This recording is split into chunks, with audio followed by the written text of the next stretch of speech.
Saudações mais uma vez, meus amigos, alunos da unidade Lafayette da Escola SEB. Esse é o nosso segundo vídeo de morfologia, tá? Lembra que no primeiro, no módulo 7, o que a gente analisou foi os elementos que formam uma palavra, os componentes formadores de uma palavra, ou seja, os morfemas.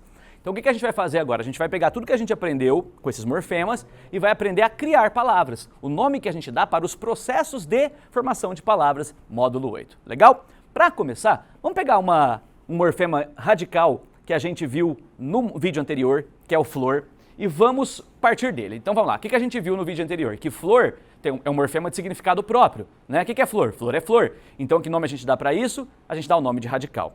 Como você também lembra do vídeo anterior, o radical é o elemento base para você criar novos termos. Mas como que isso pode ser feito na língua portuguesa? Basicamente de duas maneiras.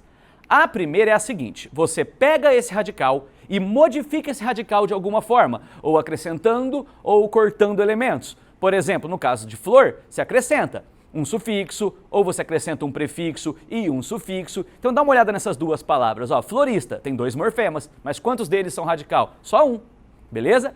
Aflorar tem três morfemas, tem um prefixo, o radical e o sufixo, tá vendo? Ó, que é um radical só. Então esse é o primeiro modelo. Você trabalhar com um único radical, o qual você modifica.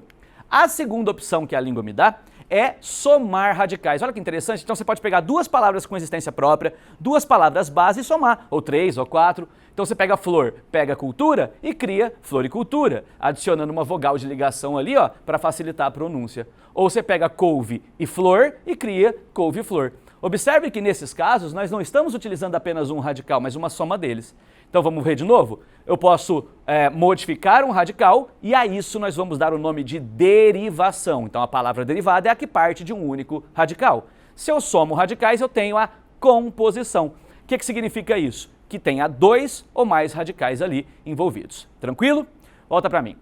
Gente, basicamente é derivação e composição. Porém, fiquem atentos, porque dentro da derivação nós temos 5 tipos e dentro da composição nós temos mais 2. Você vai ter que saber esses nomes específicos. São 5 derivações, são 2 composições. Vamos começar pelas mais importantes, que são as derivações.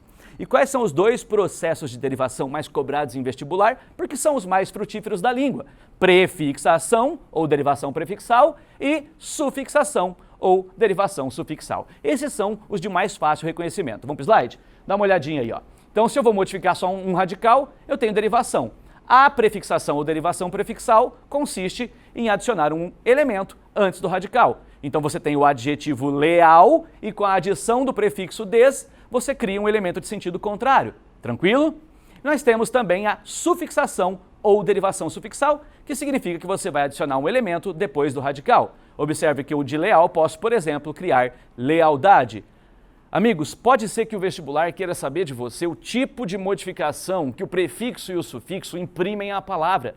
O que eu quero dizer com isso? Se você pegar o primeiro caso de desleal, o original era leal, que é um adjetivo. Desleal continua a ser um adjetivo. Então, a única modificação que ele faz é uma modificação semântica, já que você passa a indicar o contrário. Então, ó, essa prefixação só promoveu uma alteração semântica. Prefixos não são capazes de promover alteração morfológica. Agora, dá uma olhada no sufixo.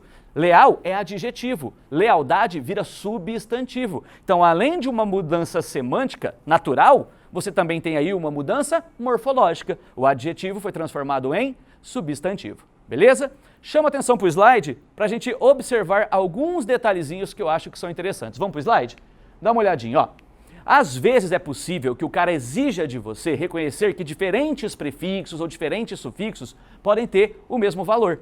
Então, por exemplo, tanto anfi quanto ambi, também bi, di, são 4 prefixos que na língua portuguesa servem ao mesmo propósito, que é indicar 2 ou duplo, né? Anfi como em anfíbio, ambi como em ambidestro, bi como em bilateral, di como em dissílabo, beleza? Isso também acontece com sufixos. Então observe, o sufixo são, o sufixo mento, dade, o sufixo ismo e o esa, todos na língua portuguesa são utilizados para formar substantivo. Do verbo navegar, navegação. Do verbo casar, casamento. Como você viu, do adjetivo leal eu crio o substantivo lealdade, do adjetivo social eu crio socialismo, do adjetivo belo eu crio beleza, beleza?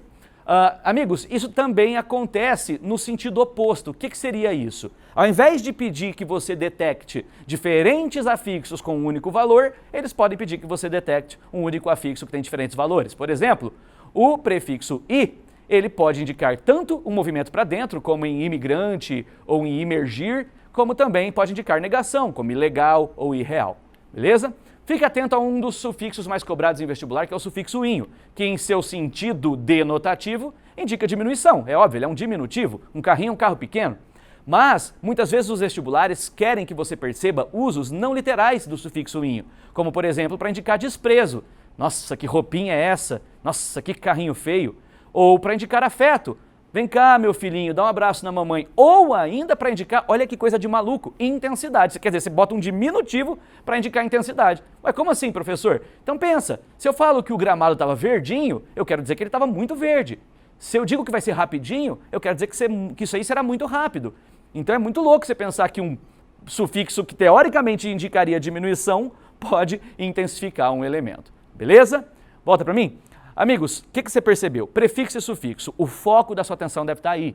Isso não quer dizer que os outros processos de formação também não possam aparecer em questões de vestibular. Então vamos tomar cuidado com os próximos, que têm uma recorrência menor em vestibulares, o que não quer dizer que eles não apareçam. Você vai ver nas listas de exercícios propostos, beleza? Vamos voltar para o slide para ver a parassíntese. O que é a parassíntese ou derivação parassintética? Eu até dei uma rápida passada por ela, uma leve citação no vídeo anterior. Mas vamos olhar com calma agora. A parassíntese é uma adição simultânea de prefixo e sufixo, com uma dependência mútua entre eles. O que eu quero dizer com isso? Você pega o radical e já coloca o prefixo e o sufixo numa vez só.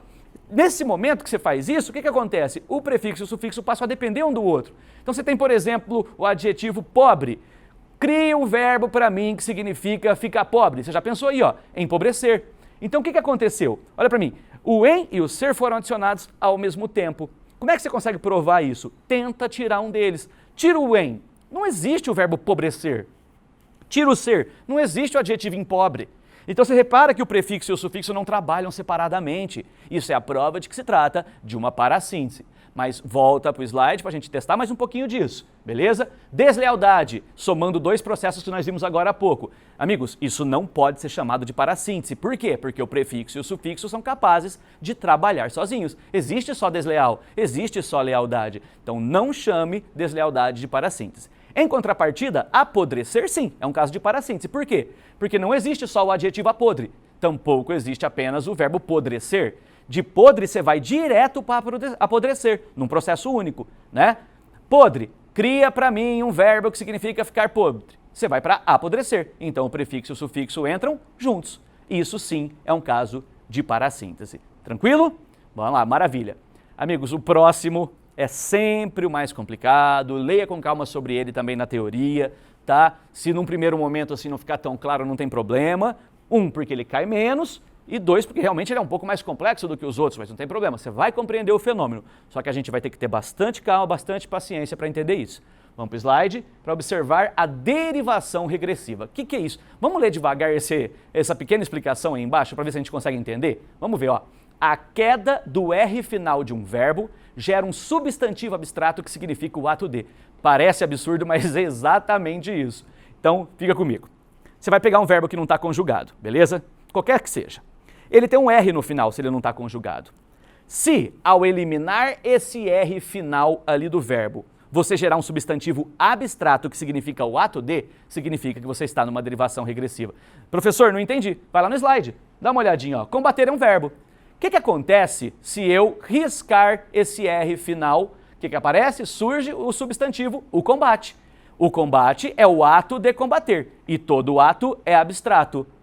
Todo ato é abstrato. Então, se o combate é o ato de combater, significa então que aquilo é um substantivo abstrato que justamente significa o ato de. Beleza? Olha para o slide, vamos com calma. Rodar transformado em a roda. Será que isso aí é uma derivação regressiva? Não é, amigo, porque roda é um substantivo concreto, você sabe disso. A roda é um elemento concreto. Então, nesse caso, você não considera como derivação regressiva. Agora, olha ali para o segundo caso, ó. Faltar. Beleza? O que acontece se você tirar o R de faltar? Você cria a falta, e a falta é justamente o ato de faltar. beleza? A falta de alimentos, por exemplo. Perfeito. Então, nesse caso aqui embaixo, ó, você tem um verbo que, ao perder o R, forma um substantivo abstrato, que é o ato de. Então, sim, aqui nós temos um caso de derivação regressiva. Beleza? Como eu disse, leia sobre isso na teoria, vai com calma, veja outros exemplos que você vai compreender com mais calma o fenômeno.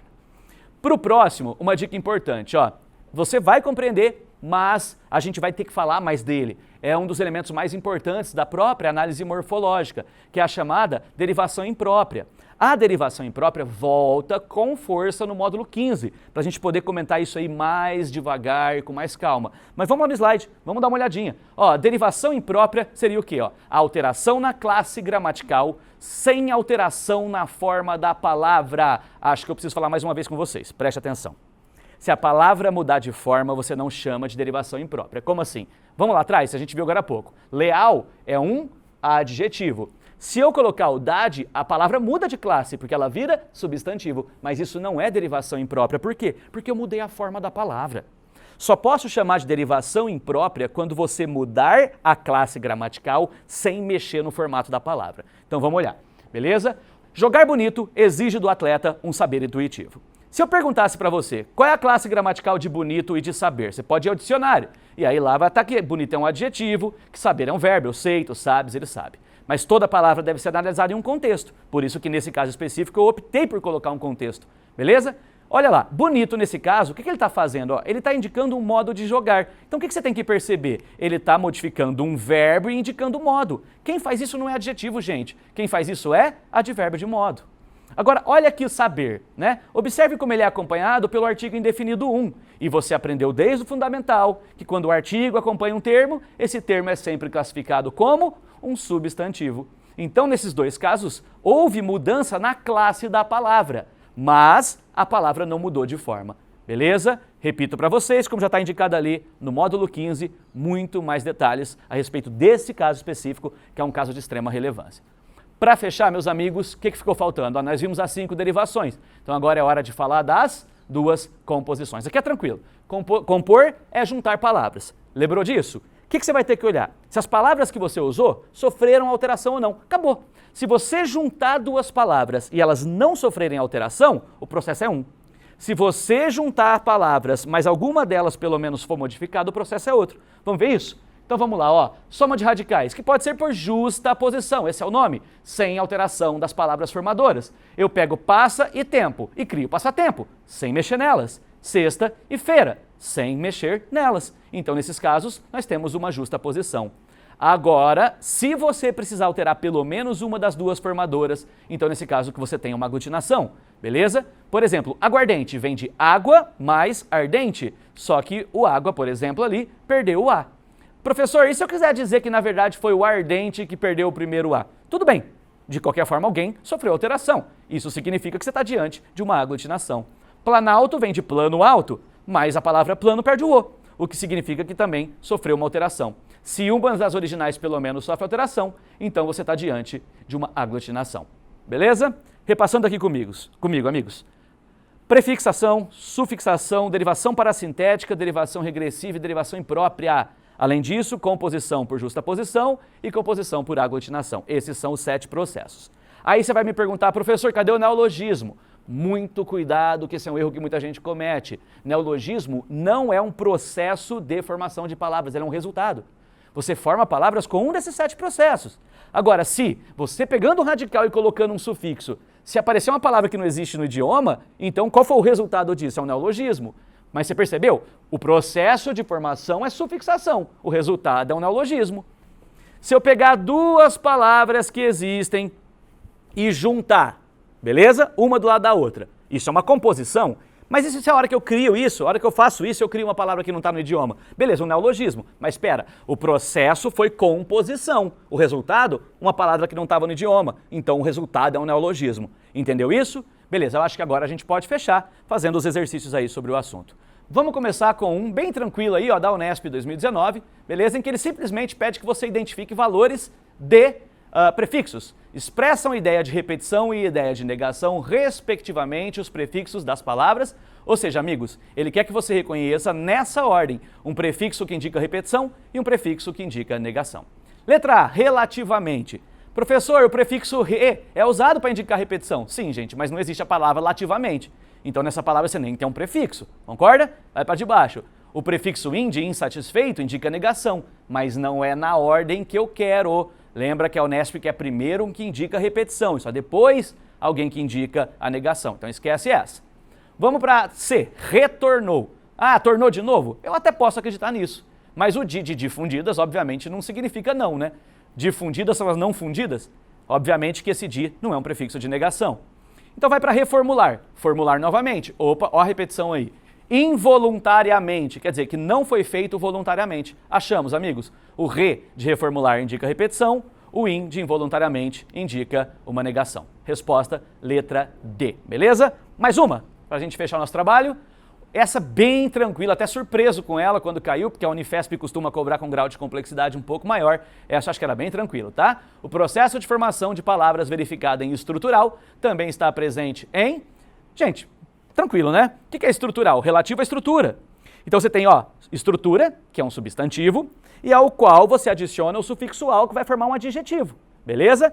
Então social, né, banal, estrutural, beleza? Tá vendo? Ó? Todos adjetivos. Então você pegou o substantivo estrutura, colocou um sufixo e formou um adjetivo. Sufixação. Ele quer um processo igual. Volta lá. Futuro. Nem tem um sufixo. Portanto, também não tem. Momento. Professor, você falou na aula do sufixo mento. Beleza, gente, mas existe o radical mo, então também não tem aí. Agora, olha a plasticidade. Vem do adjetivo plástico mais o sufixo dade, num processo similar ao que a gente viu na aula. Um adjetivo virando um substantivo, achamos a sufixação, mais uma vez, a letra D. Tranquilo? Amigos, foi isso. Eu espero que vocês tenham compreendido todos esses processos, tá? Vá para os seus estudos, faça a nossa lista de exercícios e, como eu já disse no vídeo anterior, reforço aqui, em breve haverá divulgação de uma lista extra, priorizando questões abertas. Se você tem dificuldade, tá, para montar questões abertas, a gente vai disponibilizar para vocês uma listinha extra em que há a maioria dos exercícios, exercícios abertos, com o gabarito lá no final de como dar a resposta, beleza? Espero que você tenha ótimos estudos e espero que você esteja bem, que você esteja se cuidando e espero rever você em breve. Diga tchau para o José.